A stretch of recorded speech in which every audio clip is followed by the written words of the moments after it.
விரும்புகிறேன். அனலாய் மாற்ற விரும்புகிறேன். ஒன்று அனலாய் இருக்கணும், இல்லைன்னா குளிராய் இருக்கணும். ரெண்டு கிட்ட வாழ்க்கை இருக்கக்கூடாது. அதனால அனலாய் மாறணும். வருகையில் அனல் உள்ளவர்கள் மாத்திரம் தான் நிலைத்திருக்க போகிறார். அக்கினை போல தகிக்கக்கூடியவர்கள் மாத்திரம் தான் என் வருகையில் நிலைத்திருக்க முடியும் என்று ஆண்டவர் சொல்லுகிறார். சூரியனை போல பிரகாசிக்கக்கூடியவர்கள் மாத்திரம் தான் என் வருகையை என்னை எதிர்கொள்ள முடியும் என்று ஆண்டவர் சொல்லுகிறார். அதனால அக்கினி நமக்குள் இருக்கிறதா?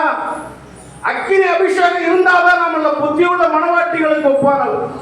அக்கினியை நாம பெற்றுக்கொள்ள வேண்டும். அனலாய் மாற வேண்டும். காலம் செல்லாது பிரியமானவர்கள். அவர்களை அக்கினி போட்ட பொழுது இந்த உலக அக்கினி அவர்களை பற்றவில்லை. அவர்களுக்குள் இருந்த ஆண்டவர் செயல்பட ஆரம்பித்தார். அக்கினியில் உலாவி விட்டு அவர்கள் வெளியே வருகிறார். அக்கினியிலால் அக்கினியை சேதப்படுத்த முடியாது. நாமெல்லாம் அக்கினியாய் மாற வேண்டும். அவர் அக்கினியாய் வரும் பொழுது நாம் அக்கினியாய் இருந்தால்தான் நாம் நிலைத்திருக்க முடியும். நாம வெதுவெதுப்பா இருந்தா நாம் பட்சித்து போட்டு. அதனால ஒண்ணு அவனாய் இருங்க, இல்லனா குளிராய். நம்முடைய வார்த்தைகள் அக்கினியாய் இருக்கணும். நம்முடைய பேச்சுகளில் அக்கினி இருக்கணும். நம்முடைய பார்வையில் அக்கினி இருக்கணும். அப்பொழுதுதான் பாவம் நெருங்காது, அநீதிகள் அக்கிரமங்கள் நெருங்காது பிரியமானவர்களே. அல்லேலூயா, ஸ்தோத்திரம். நிறைய சொல்ல. அடுத்தது மூன்றாவதாக ஆண்டவர் சொல்லுகிறார், என் வசனங்கள் முத்துக்கள் போன்றது என்று ஆண்டவர். முத்துக்கள் போன்றது. கடல்ல முத்துக்கள் எடுப்பார். அந்த முத்துக்கள் விலை உயர்ந்தது, மதிப்பு மிக்கது, மங்கி போகாது, நிறம் மாறாதது, வெண்மையானது. அந்த முத்துக்களை பார்க்கும் என் வார்த்தைகள் மேன்மையானது என்று ஆண்டவர் சொல்கிறார். முத்துக்களை பார்க்கும் என் வார்த்தைகள் மேன்மையானது என்று அவர் சொல்கிறார். ஆனால் மின்னுகிற பொன்னும் ஒரு நாள் மங்கிவிடும் என்று சொல்லுது. மின்னுகிற வெள்ளியும் ஒரு நாள் மங்கி போய்விடும் என்று சொல்லுது. என் வார்த்தைகள் ஒரு நாள் மங்கி போகாது என்று சொல்லுது. முத்துக்கள் ஒரு நாள் மங்காது, அதை காட்டிலும் அவருடைய வார்த்தைகள் மங்காது. அதனால வார்த்தைகள் மேன்மையானது. அவருடைய வார்த்தையின் மேன்மையை மனிதனுக்கு தான் அறியவே.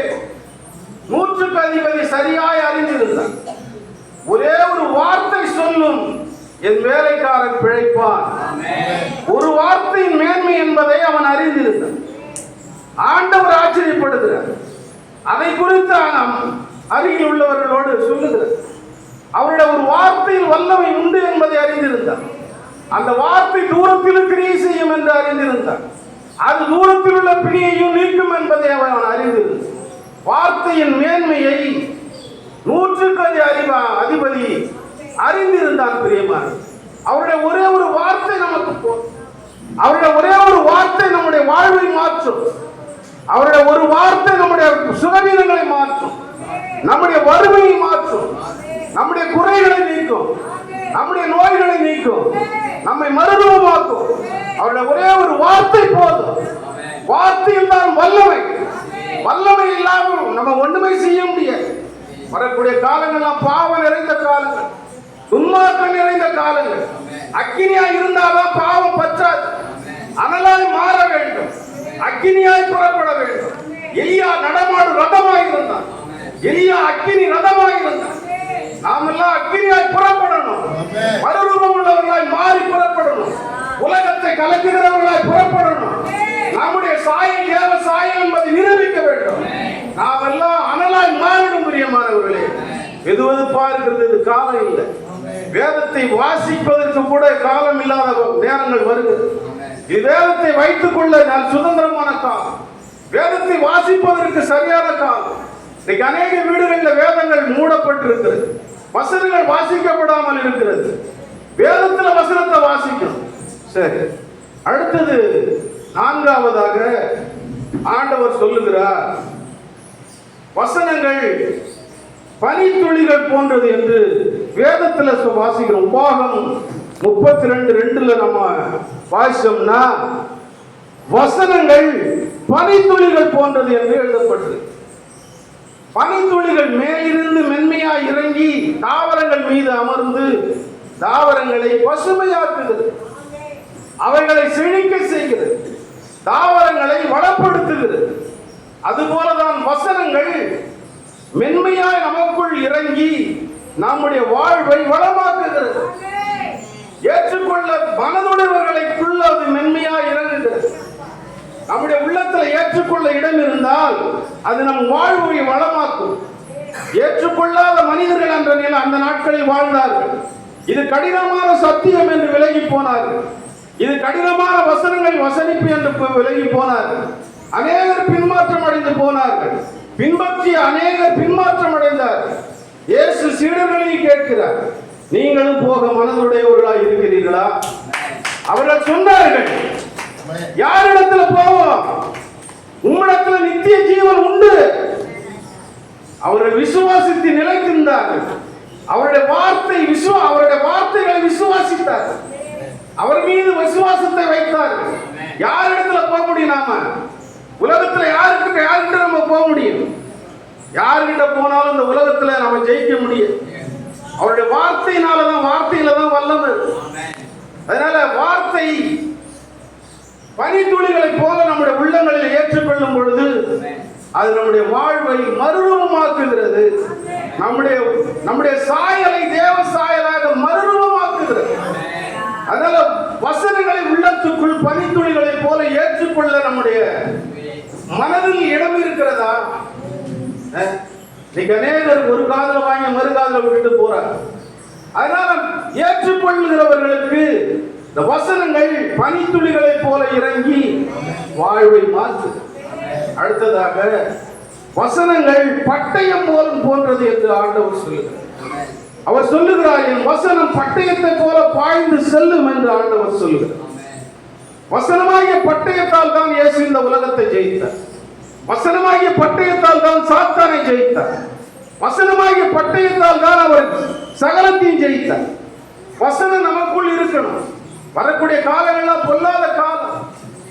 பிசாசுகளோடு போராட வேண்டும் என்றால் நமக்கு வசனமாகிய பட்டயம் வேண்டும். நமக்கு மிகப்பெரிய ஒரு போராட்டம் இருக்கு. வான மண்டலத்திலோட பொல்லாத ஆவிகளின் சேனைகளோடு நமக்கு போராட்டங்கள் இருக்கிறது. நாம வேற ஜெயிக்கிறதுக்கு வேற வழியே இல்லை. வசனம் தான் பட்டயம். வசனமாகிய பட்டயம் இருந்தாதான் நாம சாத்தானை ஜெயிக்க முடியும். பொல்லாத ஆவிகளின் சேனையை ஜெயிக்க முடியும். பாவத்தை ஜெயிக்க முடியும். இந்த உலகத்தை ஜெயித்து ஜெயம் பெற்றவர்களாய் நாம் கடந்து செல்ல முடியும். அதனால் இந்த வசனமாகிய பட்டயத்தை நாம் உள்ளத்துக்குள் வைத்துக் கொள்ள வேண்டும். கரங்களில் வைத்துக் கொள்ள வேண்டும். நாவுல வைத்துக் கொள்ள வேண்டும். அதனால வசனமாகிய பட்டயம் நமக்குள் காணப்படுது. அடுத்தபடியாக சுருக்கமாக சொல்லுகிறேன். அடுத்தது வசனங்கள் விளக்கை போன்றது என்று நாம் வாசிக்கிறோம். வசனங்கள் விளக்கை போன்றது. 2 பேதுரு 1:9 வாசிச்சீங்கன்னா வசனங்கள் விளக்கை போன்றது என்று நாம் வாசிக்கிறோம். விளக்கு ஆண்டவர் அதை தான் சொல்லுகிறார். ஏன் மரக்காலுக்குள் வைக்கப்பட்ட விளக்காய் இருக்கிறீர்கள் என்று நம்மை பார்த்து கேட்கிறோம். ஏன் நீங்கள் மரக்காலுக்குள் வைக்கப்பட்ட விளக்காய் இருக்கிறீர்கள்? என் வேத வசனங்களை வாசித்து அறியுங்கள். மரக்காலுக்குள் இருக்கும் விளக்கினால் யாருக்காகிலும் பயன் உண்டா? அந்த வெளிச்சம் யாருக்காகிலும் கிடைக்குமா என்று ஆண்டவர் கேட்கிறார். 10 வெள்ளிக்காசுகளில் ஒன்றை இழந்தவள் விளக்கை கொளுத்தி வீட்டை பெருக்கி அதை கண்டுபிடித்து மற்றவர்களோடு மகிழ்ந்தார். விளக்கு என்றால் என்ன? என் வேத வசனங்களை விளக்கு என்று சொல்லுகிறார். விளக்கை கொளுத்தினால் தான் வெளிச்சத்தில் தேட முடியும் என்று சொல்லுகிறார். விளக்கு என்றால் அதுதான் வெளிச்சம். அந்த விளக்கின் வெளிச்சத்தில் தான் ரட்சிப்பு என்ற வெள்ளிக்காசை கண்டடையலாம் என்று ஆண்டவர் சொல்லுகிறார். என்னுடைய பிரசவம் என்ற வெள்ளிக்காசை காணலாம் என்று சொல்லுகிறார்.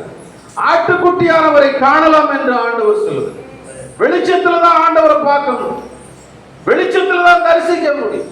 விளக்காகிய வசனத்தை நம்முடைய உள்ளத்துல ஏற்றணும்.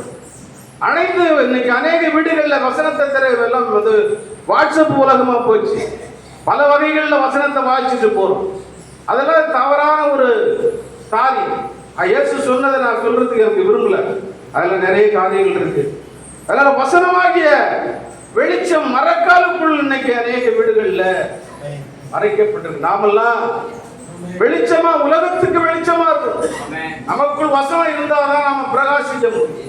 அதனால ஆண்டவர் சொல்லுகிறார், என் வேதத்திற்குள் நான் இருக்கிறேன் என்று ஆண்டவர்.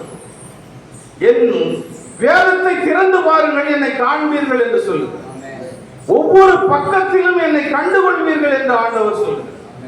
ஒவ்வொரு வசனத்திலும் என்னை அறிந்து கொள்வீர்கள் என்று ஆண்டவர் சொல்லுகிறார். அதனால வேதத்தை திறந்து வசனத்தை வாசியுங்க. நீங்க வாட்ஸ்அப்ல பல வகையில போடாதீங்க. இன்னைக்கு அநேகர் வசனங்களை கசக்கி போடுறாங்க. ஆண்டவர் வேதனைப்படுறார். என் வசனங்கள் ஆங்காங்கே கால்களில் மிதிப்படுவதை கண்டு வேதனைப்படுகிறேன் என்று சொல்லுகிறார். என் வசனங்கள் ஆங்காங்கே கசக்கி எரியப்படுவதை கண்டு வேதனைப்படுகிறேன் என்று சொல்லுகிறார். வசனங்கள் பைபிள்ல இருக்குதா, அதை திறந்து வாசிங்க. ஆண்டவர் உங்களோடு பேசுவார். அதனால காலம் கருதி, நேரம் கருதி நான் நிறைவு செய்கிறேன். பஞ்ச காலம் வருகிறது, வசனம் கிடைக்காத பஞ்சம். அந்த நாட்கள்ல ஐயா சொன்னாங்க, விதவையின் வீட்டில் பஞ்சம் தீரு வரைக்கும் உணவு இருந்து பஞ்சத்தை ஆண்டவர் அனுப்புற. அந்த நாட்கள்ல உணவு பஞ்சம் வந்து பஞ்சம் ஏன் ஆண்டவர் அனுமதிக்கிற? பஞ்சம் வந்ததுனாலதான் இளையகுமாரன் தகப்பன் வீட்டுக்கு வந்தான். பஞ்சம் ஏற்பட்டதுனாலதான் யோசேப்பின் சகோதரர்கள் அவனை தேடி வந்து அவனுடைய முன்பாக முழங்கால் படியிட்டு மன்றாடினார்.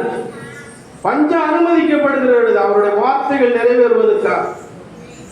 வசன பஞ்சம் வருகிறது. வேதத்தை வைத்துக் கொள்ள முடியாத காலம் வருகிறது. வீட்டில் வைத்துக் கொள்ள முடியாத காலம் வருகிறது. என் வசனங்களை குழி தோண்டி புதைக்கக்கூடிய காலம் வருகிறது என்று ஆண்டவர் சொல்லுகிறார். என் வேத வசனங்கள் தேடி காண கிடைக்காத காலம் வருகிறது என்று ஆண்டவர் சொல்லுகிறார். அதனால நிறைய காரியங்கள் ஆண்டவர் சொல்லுகிறேன். அதனால இதுதான் காலம். வேதத்தை வைத்துக் கொள்ள இதுதான் காலம். வேதத்தை ஆசையோடு வைத்துக் கொள்ள இதுதான் காலம். வேதத்தை திறந்து வாசிப்பதற்கு இதுதான் காலம். வேதத்தை தியானிக்க இதுதான் சுதந்திரமான காலம். வேதத்தை எடுத்து செல்ல இதுதான் காலம். வேதத்தை போதிக்க இதுதான் காலம். அதனால வேதம் இதுதான் சுதந்திர காலம். அதனால பஞ்ச காலம் வருவதற்குள் நாம் பயனடைவோம். இயேசு கிறிஸ்துவே நம்ம எல்லாரையும் ஆசீர்வதித்து வழிநடத்தும்.